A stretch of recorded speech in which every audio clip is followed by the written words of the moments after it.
அனைவருக்கும் வணக்கம். 2026ஆம் ஆண்டினுடைய முதல் சந்திர கிரகணம் இன்று நடக்க இருக்குங்க. மார்ச் 3ஆம் தேதியான இன்று ரொம்பவே ஒரு அரிய கிரகணம், முதல் மற்றும் இல்லாமல் முக்கியமான கிரகணம் அப்படின்னு இதை சொல்லலாம்.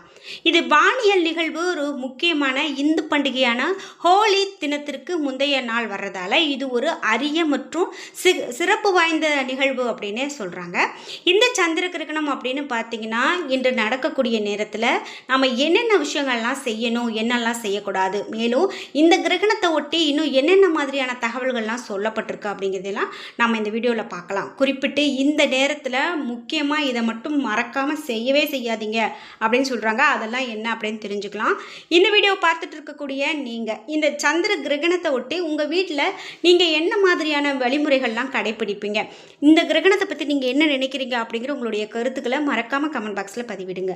வீடியோ கண்டிப்பாக உங்களுக்கு ரொம்ப பயனுள்ளதாக இருக்கும். கடைசி வரைக்கும் ஸ்கிப் பண்ணாமல் பாருங்கள். இந்த வீடியோவை பார்த்துட்டு இருக்கக்கூடிய நீங்கள் இன்னும் உற்சாகம் டிவி சேனலை சப்ஸ்கிரைப் பண்ணாமல் இருந்தால் சப்ஸ்கிரைப் பண்ணிக்கோங்க. கூடவே இருக்க பெல் ஐக்கானை மறக்காமல் கிளிக் பண்ணிடுங்க. வாங்க வீடியோக்குள்ளே போகலாம். இந்த வீடியோ பார்த்துட்டு இருக்கக்கூடிய உங்களுக்கு வீட்டில் நிறைய பிரச்சனைகள் இருக்கா, வாழ்க்கையில் ஒரு நிம்மதி இல்லாமல் இருக்குது அப்படின்னு சொல்லி வருத்தப்படுறீங்களா? இந்த வீடியோக்கு கீழே டிஸ்கிரிப்ஷனில் வராகி அம்மன் ஜோதிட நிலையத்தின் தொலைபேசி எண் கொடுத்துருக்கேன். அந்த எண்ணுக்கு தொடர்பு கொண்டு பேசி பாருங்கள். கண்டிப்பாக உங்களுக்கு யாராவது ஒரு செய்வினை கோளாறோ, பில்லி சூனியம், வசியம் இந்த மாதிரி ஏதாவது பிரச்சனைகள் செய்திருக்காங்க அப்படின்னு சொன்னால் கூட கண்டிப்பாக அது சரி செய்து தரப்படும். பாரம்பரிய இந்து நம்பிக்கைகளை பார்த்தோம் அப்படின்னா சந்திர கிரகண நேரம் குறிப்பாக கர்ப்பிணி பெண்களுக்கு ரொம்பவே உணர்வு பூர்வமான காலகட்டம் அப்படின்னு சொல்கிறாங்க. இந்த நிகழ்வு கிரகங்களான அதாவது ராகுவும் கேதுவுமே முக்கியமான காரணம் அப்படின்னு சாஸ்திரங்கள் சொல்லுது. கர்ப்ப காலம் அப்படின்னு பார்த்தீங்கன்னா ரொம்ப புனிதமானது, ரொம்பவே மென்மையானது. இந்த காலகட்டத்தில் பெண்கள் கூடுதல் கவனமாக இருக்கிறது முக்கியமாக இந்த கிரகண நேரத்தில் இந்த கர்ப்பிணி பெண்கள் வெளியில் வரக்கூடாது அப்படின்னு அறிவுறுத்துறாங்க. நவீன அறிவியல் அப்படின்னு பார்க்கும்போதும் நவீன அறிவியலும் அதுதான் சொல்லுது. குறிப்பிட்டு இந்த வானியல் நிகழ்வுனால ஏதாவது பாதிப்புகள் வரலாம் அப்படின்னு சொல்கிறதால தான் இந்த மாதிரி எச்சரிக்கை சொல்கிறாங்க. சந்திரனுடைய உணர்ச்சிகள் அப்படின்னு பார்த்தீங்கன்னா மனதோடு தொடர்புடையது அப்படின்னும், தாயும் சந்திரனோடு இணைந்திருக்கிறதால கர்ப்பிணி தாய்மார்கள் மீது கிரகணம் தாக்கத்தை ஏற்படுத்தலாம். ராகு கேதுவால் பாதிக்கப்படக்கூடிய சந்திரன் எதிர்மறை ஆற்றலோடு இருக்கிறதால கர்ப்பிணி பெண்கள் மிகுந்த எச்சரிக்கையோடு இருக்க வேண்டும் அப்படின்னு சொல்லப்படுது. கர்ப்பிணி பெண்கள் சந்திர கிரகணத்தின் போது என்னெல்லாம் பின்பற்றணும் அப்படின்னு பார்த்தீங்கன்னா, தங்களையும் கருவில் இருக்கக்கூடிய குழந்தையும் பாதுகாக்க கிரகண நேரத்தில் வீட்டிற்குள்ளேயே இருக்க வேண்டும் அப்படின்னும், கிரகணத்தின் போது உணவு அருந்துவதை தவிர்க்கணும் எனவும் சொல்கிறாங்க. கிரகணத்திற்கு முன் சமைத்த உணவை கிரகணம் முடிந்த பிறகு உட்கொள்ளக்கூடாது அப்படின்னு சொல்லப்படுது. எந்த திடமான உடல் உழைப்பு சார்ந்த வேலையாக இருந்தாலும் அதை செய்யாமல் தளர்வான மனநிலையோடு ஓய்வெடுக்கிறது ரொம்ப நல்லது. அதே போல் தூங்குவதை தவிர்க்கிறது நல்லது. இது அசுபமாக கருதப்படுகிறது. இந்த காலத்தில் விழித்திருந்து தெய்வீக சிந்தனைகளில் ஈடுபடுறது ரொம்பவே உத்தமமானது. கிரகணம் முடிந்ததும் தலைக்கு குளிக்கிறது ரொம்ப சிறப்பு.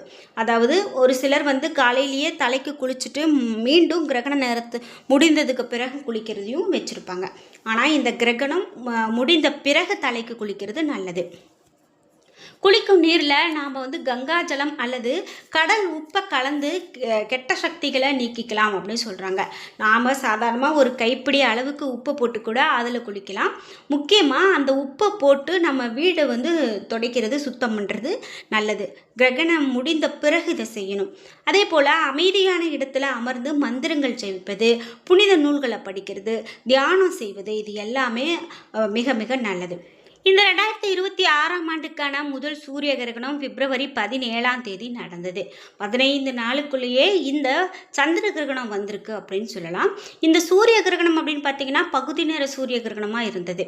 அதை தொடர்ந்து இந்த சந்திர கிரகணம் இப்போது நாம் இன்று காணக்கூடியதாக இருக்குது அப்படின்னு சொல்லலாம். குறிப்பிட்டு சந்திர கிரகணத்தை பொறுத்தவரை 3 வகையாக சொல்லலாம். முழு சந்திர கிரகணம், பகுதி சந்திர கிரகணம், அரை நிற சந்திர கிரகணம் அப்படின்னு சொல்லலாம். இப்போ நடக்கக்கூடிய இந்த கிரகணம் இரத்த சிகப்பு நிலா, அதாவது பிளட் மூன் அப்படின்னு சொல்லக்கூடிய சிகப்பு நிறத்தில் இந்த நிலா காட்சி கொடுக்கும். அந்த வகையில் இந்த ஆண்டு நடைபெறக்கூடிய முதல் சந்திர கிரகணம் முழு சந்திர கிரகணமாக இருக்கும் அப்படின்னும், சூரியன் பூமி சந்திரன் ஆகியவை ஒரே நேர்கோட்டில் நகரக்கூடியதாகவும், பூமி சூரியனுக்கும் சந்திரனுக்கும் இடையில் நகரும் போது சூரியனுடைய நேரடி ஒளியை தடுத்து அதன் நிழல் சந்திரனின் மீது படும்போது முழு சந்திர கிரகணம் ஏற்படுது அப்படின்னும் இந்த நிகழ்வு தான் நாம் முழு சந்திர கிரகணம் அப்படின்னு சொல்கிறோம். இது பௌர்ணமி நாளில் மட்டுமே ஏற்படக்கூடியது. இதன் காரணமாகத்தான் நிலா முழு வடிவத்தில் காட்சியளிக்கக்கூடியதாகவும், ஆனால் ஒவ்வொரு பௌர்ணமியிலும் கிரகணம் வராது அப்படின்னும் 3 கோள்களும் துல்லியமான ஒரே நேர்கோட்டில் வரும்போது தான் இது நடக்கும். குறிப்பிட்ட இந்த சூரிய ஒளி சந்திர மேற்பரப்பை தாக்குவதற்கு முன்பு பூமியினுடைய வளிமண்டலத்தின் வழியாக வளைந்து செல்வதால் சந்திரன் பெரும்பாலும் சிவப்பு நிறத்தில் தான் தோன்றும். இதைத்தான் நம்ம பிளட் மூன் அப்படின்னு சொல்கிறோம். இந்த கிரகணம் எந்த நேரத்தில் நடக்குது அப்படின்னு பார்த்தீங்கன்னா 3ஆம் தேதியான இன்று நடக்கக்கூடிய இந்த கிரகணம் இந்திய நேரப்படி 4:45 மணிக்கு தொடங்குறது. முழு நிலவாக மாலை 5:10க்கு காட்சி அளிக்கும். மேலும் மாலை 5:40 முழு சந்திர கிரகணம் முடிவடையுது. சூரிய அஸ்தமனத்துக்கு பிறகு கிழக்கு அடிவானத்தை சுற்றி இரத்த நிலவினுடைய சிறந்த காட்சிகள் காண முடியும். சுமார் முழு நேர சூரிய கிரகணம் 58 நிமிடங்கள் வரை இந்த சந்திர கிரகணம் 58 நிமிடங்கள் வரை நீடிக்கும் அப்படின்னு சொல்லப்படுது. வடகிழக்கு இந்தியாவான அசாம், அருணாச்சல பிரதேசம், மேகாலயா, கொல்கத்தா, புவனேஸ்வர், பாட்னாவில் இறுதி நிலையான சந்திர கிரகணத்தை அடர் சிவப்பு நிறத்தில் பார்க்க முடியும் அப்படின்னும், டெல்லி, மும்பை, பெங்களூர், சென்னை, ஹைதராபாத் உள்ளிட்ட பகுதிகளில் முழுமையாக பார்க்க முடியும் அப்படின்னு சொல்லப்படுது. குறிப்பிட்டு இந்த கிரகணம் அப்படின்னு பார்த்தீங்கன்னா 6:20க்கு மேலே ஒரு 20 நிமிடங்கள் தான் இந்தியாவில் பார்க்க முடியும் அப்படின்னு சொல்லப்பட்டிருக்கு. அதாவது முடியும் போது உச்ச நிகழ்வு இந்த நிலவு இந்த சந்திர கிரகணம் முடியும் போது தான் பார்க்க முடியும் அப்படின்னு சொல்லப்படுது. சூரிய கிரகணத்தை காட்டிலும் இந்த சந்திர கிரகணத்தை வெறும் கண்களால் பார்ப்பது முற்றிலும் பாதுகாப்பானது அப்படின்னு சொல்லப்பட்டிருந்தது. இந்த இரத்த நிலவை ரசிக்க நாம் பாதுகாப்பான கண்ணாடிகள் தேவையில்லை அப்படின்னு கூட சொல்லப்பட்டிருக்கு. இந்த கிரகணத்தை ஒட்டி நிறைய விஷயங்கள் சொல்லப்பட்டிருக்கு. அதாவது கிரகணத்தால் ஒரு சில ராசிக்காரர்களுக்கெல்லாம் பல மாற்றங்களை காண முடியும் அப்படின்னு சொல்லியிருக்காங்க. அவையெல்லாம் நம்ம அடுத்தடுத்த வீடியோவில் பார்க்க போகிறோம்.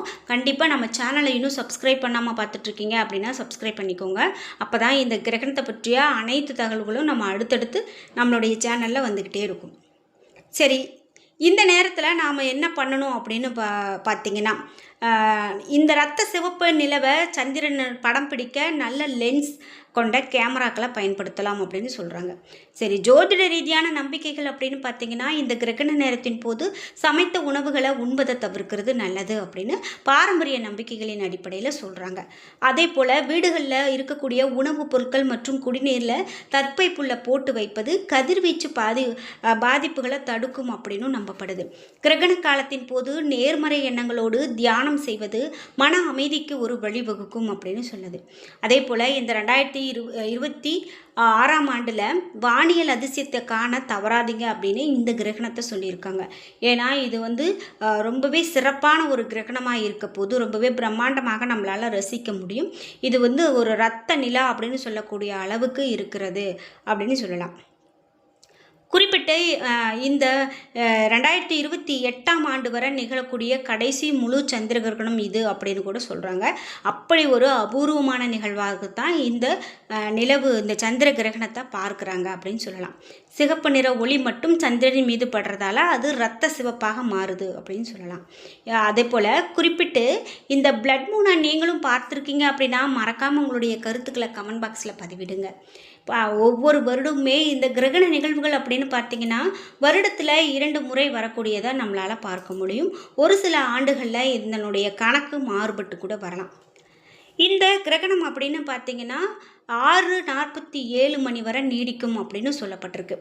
குறிப்பிட்ட இந்த சந்திர கிரகணத்துக்கான கொடைக்கானல் அப்சர்வேட்டரி பகுதியில் செயல்படக்கூடிய வான் இயற்பியல் ஆய்வகத்தில் சிறப்பு ஏற்பாடுகள் செய்யப்பட்டிருக்கிறது அப்படின்னு சொல்லப்படுது. என்ன நண்பர்களே, இன்றைக்கி வீடியோவில் சந்திர கிரகணத்தை பற்றி நம்ம நிறைய தகவல்களை தெரிஞ்சுக்கிட்டோம். இந்த வீடியோ கண்டிப்பாக உங்களுக்கு ரொம்ப பயனுள்ளதாக இருந்திருக்கும். வீடியோ உங்களுக்கு பிடிச்சிருந்தால் லைக் பண்ணுங்கள், ஷேர் பண்ணுங்கள், கமெண்ட் பண்ணுங்கள். நீங்கள் இன்னும் உற்சாகம் டிவி சேனலை சப்ஸ்கிரைப் பண்ணாமல் இருந்தால் சப்ஸ்கிரைப் பண்ணிக்கோங்க. கூடவே இருக்க பெல் ஐக்கானை மறக்காமல் கிளிக் பண்ணிடுங்க. நன்றி வியூவர்ஸ்.